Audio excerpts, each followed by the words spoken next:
우리 서로 한 번 더 보면 좀 이렇게 축복합시다. 네, 예수님이 당신을 위해 오셨습니다. 이렇게 서로 한번 축복해 주세요.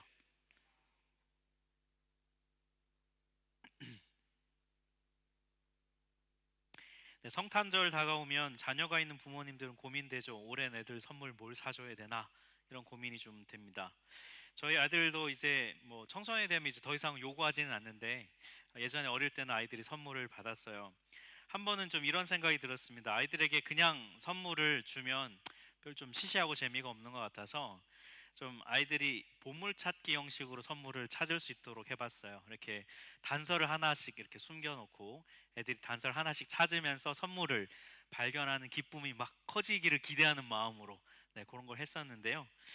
이게 이제 중요한 거는 난이도 조절을 잘해야 됩니다.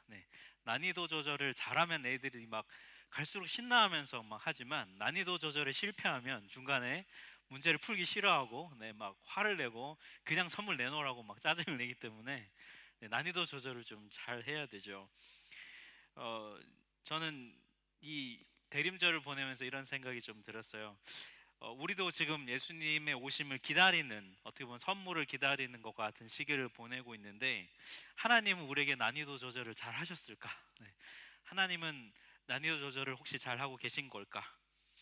예수님을 찾고 기다리다가 우리도 막 안 돼서 막 짜증내고 막 화를 내고 혹시 그러고 있는 삶을 살고 있지는 않은가, 이런 생각을 좀 해보게 돼요. 로마서 말씀을 제가 이어가면서 이 생각을 좀 더 하게 되는데요. 제 안에 이런 마음이 있습니다. 복음이 되게 단순해 보이지만, 정말 단순해 보이지만 제대로 이 복음을 알려면 시간이 정말 필요하구나, 이런 생각을 많이 하게 돼요. 지난 주일 설교 주제인 그 위대한 전환 있죠. 이 말씀 한 구절, 그러나 이제는 이라고 하는 이 한 구절의 말씀, 이 표현이 정말 나에게 복음으로 들리려면요, 그러면 앞서 몇 주 동안의 죄와 절망과 심판, 진노, 이런 시간을 쭉 듣고 기다렸을 때야 비로소 그러나 이제는 이라는 말 들었을 때 정말 기쁘다, 복음으로 들리기 때문이에요. 오늘 이 또 대림절 둘째 주일에 우리가 로마서 말씀 좀 느리게 진행되는 듯 하지만 하나님께서 우리에게 참 복음을 깨닫게 해주시는 오늘 예배가 되기를 간절히 바랍니다. 로마서 3장 21절, 그러나 이제는 율법과는 상관없이 하나님의 의가 나타났다고 우리에게 선포해 줬어요. 여러분, 이것이 왜 위대한 전환이었습니까? 앞서 로마서 1장 18절부터 3장 20절까지 우리 인간의 힘으로는 도저히 현실로부터 구원을 이룰 수 없다는 이야기를 했어요. 그런데 그런 우리에게 이제 새로운 방법이 생겼다는 거예요. 여러분, 우리 인간의 힘으로는 왜 우리 자신을 구원할 수 없을까요? 로마서 말씀에 따르면 하나님의 법을 아는 사람들이든 혹은 하나님을 잘 모르지만 양심이 있어서 하나님을 충분히 알 수 있는 그런 사람이든 누구든 간에 다 하나님을 싫어한다는 거예요. 하나님의 뜻을 따르고 싶어 하지 않는다는 겁니다. 하나님을 창조주와 삶의 주인으로 인정하기를 싫어하는 거예요. 그리고 이 상태를 가리켜 로마서는 불순종 혹은 불경건이라고 말해요. 이 불순종과 불경건에 대한 하나님의 반응이 뭐냐면 괜찮다가 아니라 심판이었어요. 하나님은 결코 죄를 그냥 지나치는 분이 아니시기 때문이에요. 하나님은 공의로운 분이셔서 완벽한 의로움을 우리에게 원하시는데 우리는 절대로 그 완벽한 의로움을 만족시켜 드릴 수가 없다는 것이죠.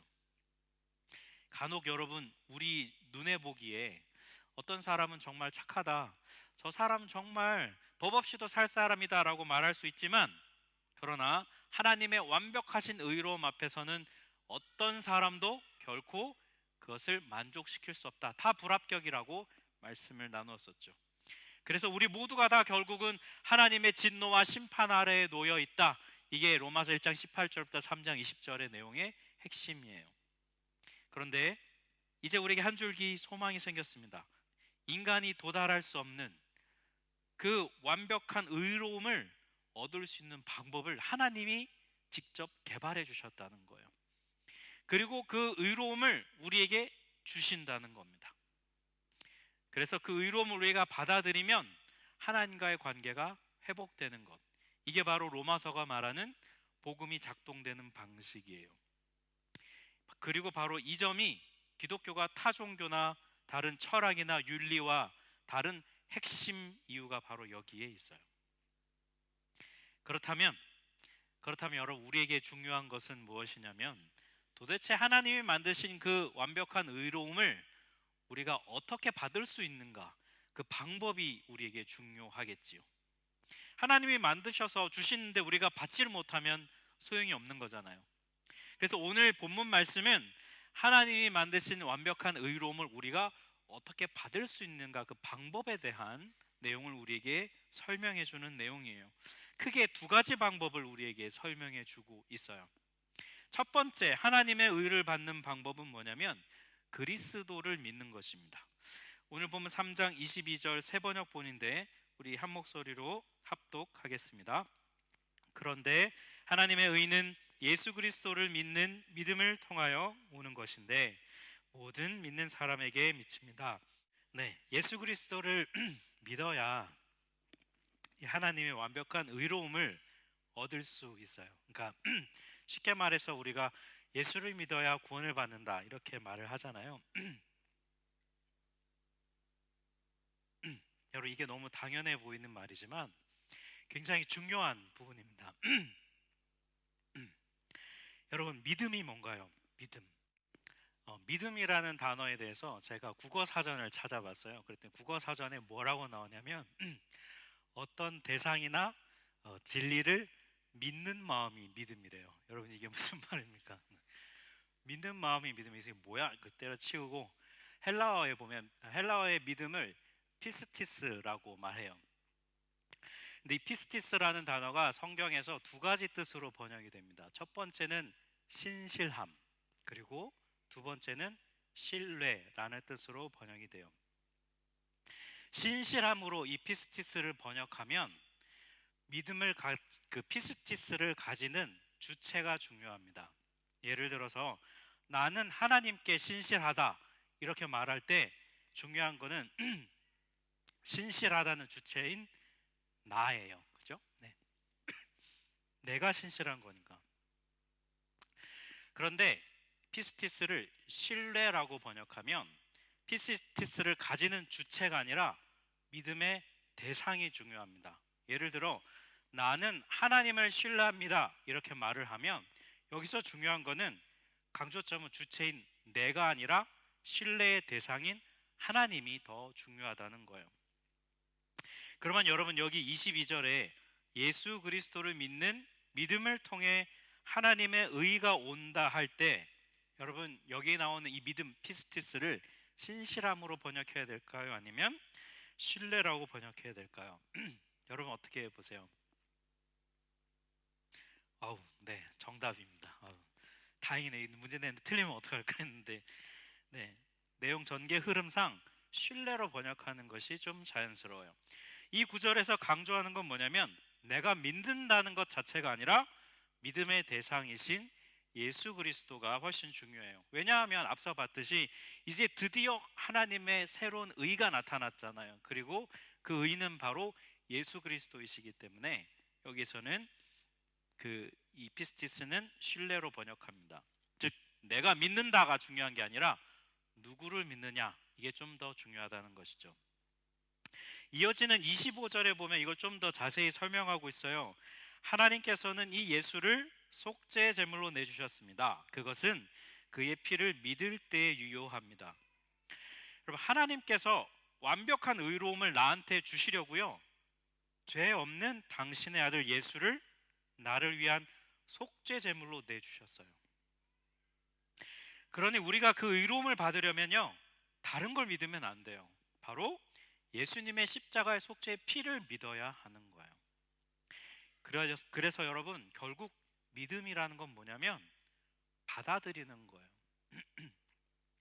우리가 믿음으로 구원받는다 이런 말을 하는데 여기서의 믿음으로 구원받는다 할 때의 믿음은요, 하나님께서 예수를 통해 이미 다 이루어 놓으신 것을 그냥 받아들이는 것입니다. 우리가 구원받는 데 있어서의 핵심은 내가 믿었다가 아니에요.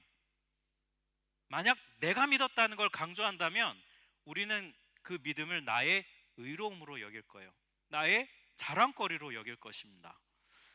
하지만 구원은 그런 게 아닙니다. 구원에 있어서 우리의 믿음은요, 예수님의 이루어주신 그 믿음, 의를 받아들이는 것이 중요해요. 구원에 있어 포커스는 예수님에게 있습니다. 예수님 때문에 구원받는 것이지 우리 믿음 자체가 구원받게 하는 건 아니에요. 그래서 이걸 정리해 보면 이렇게 말할 수 있어요. 믿음이란 구원을 받게 하는 이유가 아니라 도구이다. 이 말 이해가 되세요? 네. 믿음은 구원받게 하는 이유가 아니라 하나님이 만들어 놓으신 그 구원을 받아들이게 하는 통로가 된다는 거예요. 제가 요걸 좀 이번 한 주에 있었던 사건으로 설명을 좀 해보고 싶었어요. 한 주간에 제가 이 스마트폰을 이렇게 막 보는데 맛있는 음식 레시피가 나오는 거예요. 제가 그 어릴 때부터 즐겨 먹었던 그 경상도식 소고기국 아세요, 여러분? 이 얼큰한 국물. 네. 이 겨울에 춥고 이러니까 그 얼큰한 그 국물 이렇게 보는데 너무 맛있어 보이더라고요. 그래서 그냥 사실 큰 의도 없이 아내에게 보여줬어요. 네, 저게 절대 해달라고 외친 게 아니라 너무 맛있어 보이지 않냐, 이거 막 너무 맛있겠다, 뭐 경상도 소고기국 이러면서 했더니 다음 날 아내가 그거를 끓여준 거예요. 네. 너무 막 기뻐가지고 막 맛있게 이렇게 먹었거든요. 맛있게 먹었어요. 근데 그걸 먹으면서 여러분, 예를 들어 내가 얘기했으니까 이거 먹는 거다. 내가 이걸 보여줬기 때문에 이 지금 소고기국 먹는 거다. 애들한테 자랑하고 나한테 고마워해라 이러면 여러분 뭐가 됩니까? 제가 제정신이 아닌 거죠. 그죠?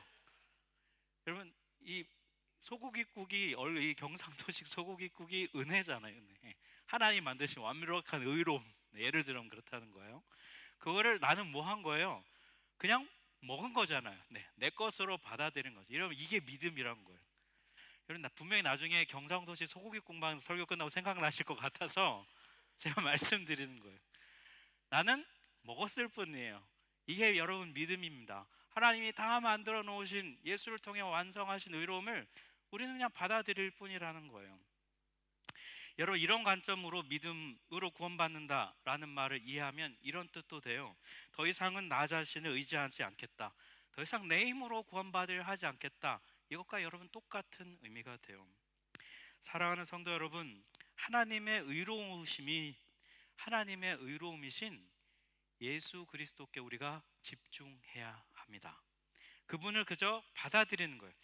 우리가 신앙생활을 하면서 내가 믿었고, 내가 결단했고, 내가 노력했고, 내가 헌신했고, 네, 그것도 있지만 그것이 의미 있는 이유는 바로 예수 그리스도가 계셨기 때문이에요.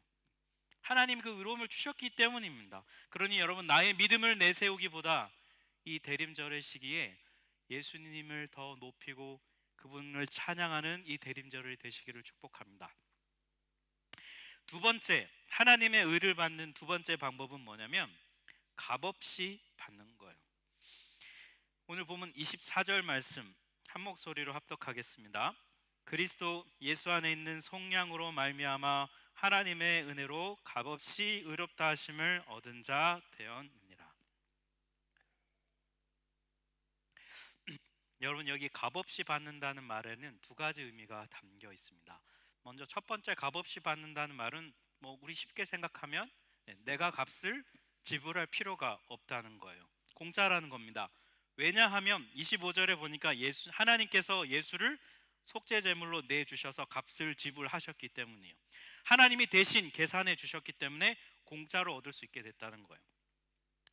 여기서 우리가 꼭 반드시 기억해야 될 것이 있습니다. 우리가 공짜로 값없이 받았다고 해서 그게 아무 의미가 없는 게 아니에요. 하나님은 엄청난 대가를 지불해 주셨기 때문에 우리가 공짜로 받을 수 있게 됐다는 것이죠.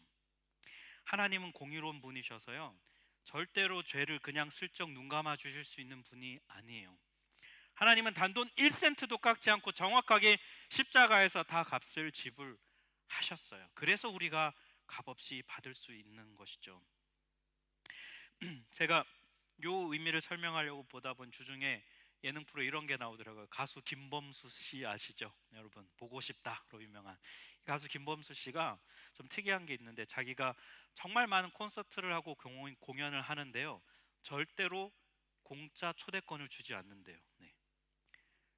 사람들에게 티켓을 사게 한다는 거예요. 그래서 처음에 뭐 사람들 티켓 팔려고 그러나 했더니 그게 아니라 정말 초대하고 싶은 사람이 있으면 자기가 직접 티켓을 산다요. 자기 돈으로 티켓을 사서 그 산 티켓을 그 사람에게 준다는 거예요. 정말 어떻게 보면 자기 공연에 대한 프라이드나 뭐 이런 부분도 있겠지만 저는 이걸 보면서 아, 그렇구나. 하나님이 우리에게 천국행 티켓을 주시는데 그냥 초대권을 막 공짜로 남발하신 게 아니라 정확하게 다 값을 지불하셔서 우리에게 이 티켓을 주시는 거구나. 하나님께서 우리를 용서하신 방법은 진노의 대상인 나를 대신해서 당신의 아들 예수를 죽게 하신 거예요. 하나님께서 충분히 값을 지불하셨기 때문에 우리가 값없이 받는 것이죠. 여기에 대해 존 머레이라고 하는 신학자가 이렇게 말합니다. 하나님은 당신의 진노를 없애기 위해 아들을 죽음에 내몰아 피를 흘리게 하실 만큼 진노의 대상인 인간들을 지독히 사랑하셨다. 저는 이 문구에서 어떤 부분이 와닿았냐면 진노의 대상인 인간들, 진노의 대상인 우리를 그렇게 사랑하셨다. 진노의 대상을 미워한 게 아니라 사랑하셨다. 저는 이 부분이 너무 마음에 깊이 와닿았어요. 사랑하는 성도 여러분, 우리가 이 하나님의 은혜에 진심으로 감사합시다.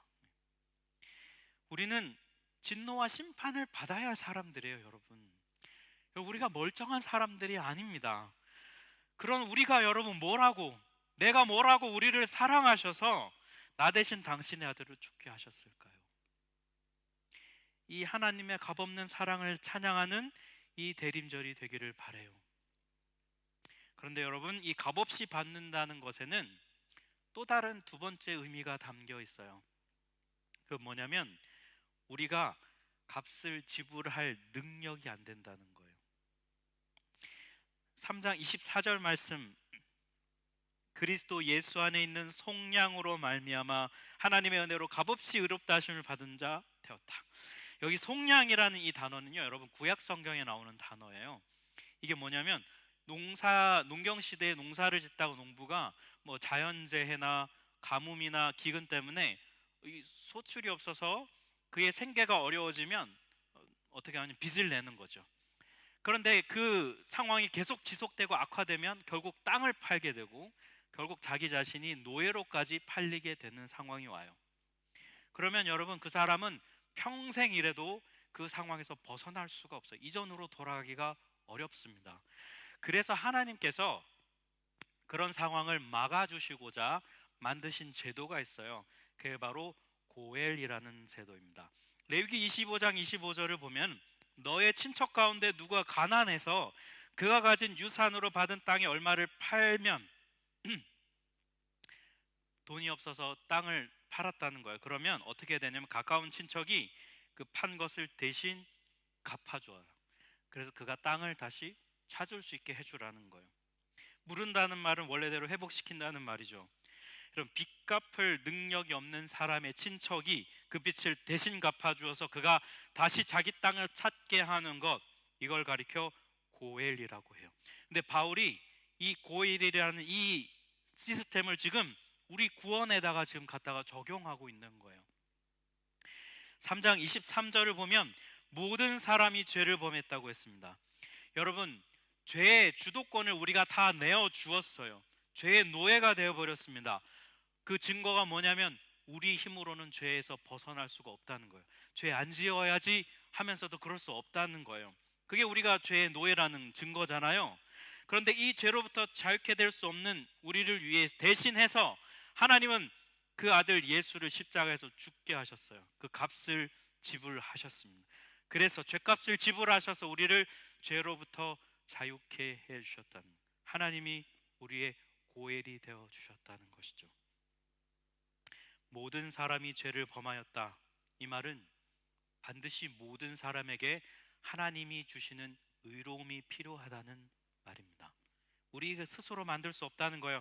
그러니 사랑하는 성도 여러분, 갚을 능력도 안 되는 진노의 대상인 우리에게 기꺼이 값을 대신 지불하여 주신, 하나님의 의로움을 완성하여 주신 이 예수 그리스도를 우리가 함께 찬양합시다.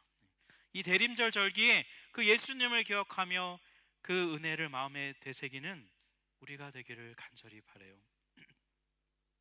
여러분, 결국 오늘 말씀을 통해서 정리해 보면 하나님의 의로움을 받는 두 가지 방법은 두 단어로 요약할 수 있습니다. 첫 번째는 바로 믿음이고요. 두 번째는 값없이 받는다는 뜻의 은혜.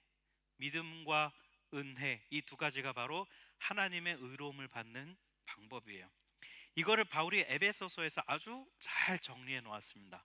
에베소서 2장 8절과 9절 세 번역본 우리 한 목소리로 합독하겠습니다.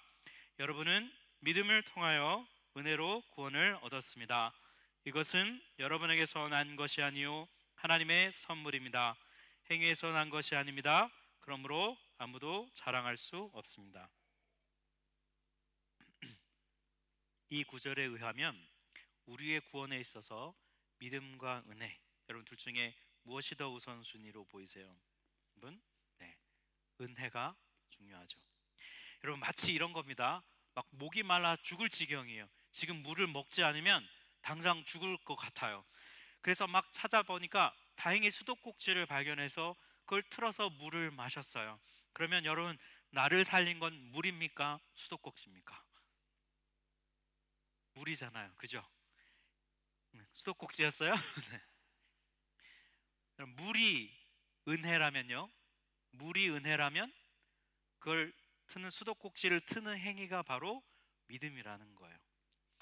오해할까봐 말씀드리는데, 여러분, 구원을 받는데 믿음이 중요하지 않다는 것이 결코 아니에요. 믿음이 필요합니다. 하지만 믿음이 하는 역할이 뭐냐면 은혜가 나의 것이 되게 한다는 거예요.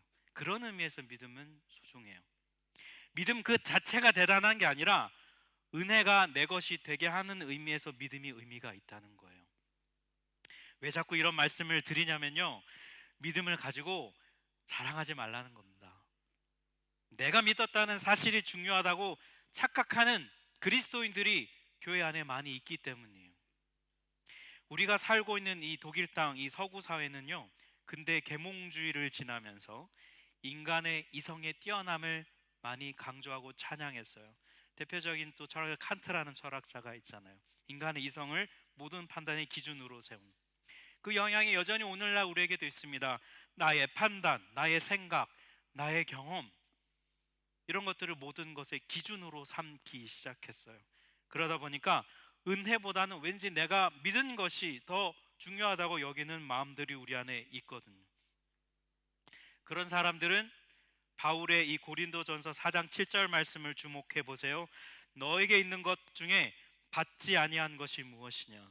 네가 받았은즉 어찌하여 받지 아니한 것 같이 자랑하느냐? 사랑하는 성도 여러분, 은혜와 믿음, 이 둘 다 모두 우리가 하나님의 의로움을 받는 데는 아주 중요한 요소입니다. 하지만 굳이 이 둘 중에 더 중요한 우선순위를 꼽으라면 반드시 은혜여야 해요. 여러분, 은혜가 진짜 강력하잖아요. 은혜가 진짜 크게 임하잖아요. 그러면 믿지 않을 수가 없어요. 제가 수련회나 예배나 이런 걸 많이 참석해 보면요, 은혜가 진짜 강력하게 임하면요, 우리의 강팍했던 마음이 다 무너져요. 그 은혜 앞에 그걸 믿지 않을 수 없는 마음이 생겨나더라니까요. 은혜가 있기에 우리의 믿음이 소중한 것이죠. 그러니 사랑하는 여러분, 이 대림절에 사람이 되어 이 땅에 오신 예수라고 하는 이 놀라운 은혜를 찬양하고 이 은혜를 깊이 마음에 깨달을 수 있도록 간절히 구해야 할 것이에요. 왜냐하면 그 은혜가 클수록 뭐가 커질까요? 우리의 믿음이 커질 것이기 때문이에요. 빌립보서 1장 6절에 이렇게 말합니다. 너희 안에서 착한 일을 시작하신 이가 그리스도 예수의 날까지 이루실 줄을 우리는 확신하노라. 여기 보면 복음을 시작하신 분이 하나님이십니다. 그리고 끝까지 이루시는 분, 마무리하시는 분도 하나님이세요. 구원과 관계된 모든 것은 처음부터 끝까지 하나님으로부터 오고 하나님으로부터 완성됩니다. 이 은혜가 우리에게 주어졌으니 우리의 해야 될 반응은 믿음으로 하나님이 이루어 놓으신 것을 받아들이는 거예요. 사랑하는 성도 여러분, 이 대림절에 이 은혜를 받아들이십시오. 네. 하나님이 완성해 주신 이 완벽한 의로움, 내가 뭘 했다고 자랑할 것이 아니라 겸손하게 이 은혜 앞에서 믿음으로 반응함으로 이 대림절에 누려야 할 예수 그리스도라고 하는 이 놀라운 복을 받아 누리는 여러분 되시기를 주님의 이름으로 축복합니다.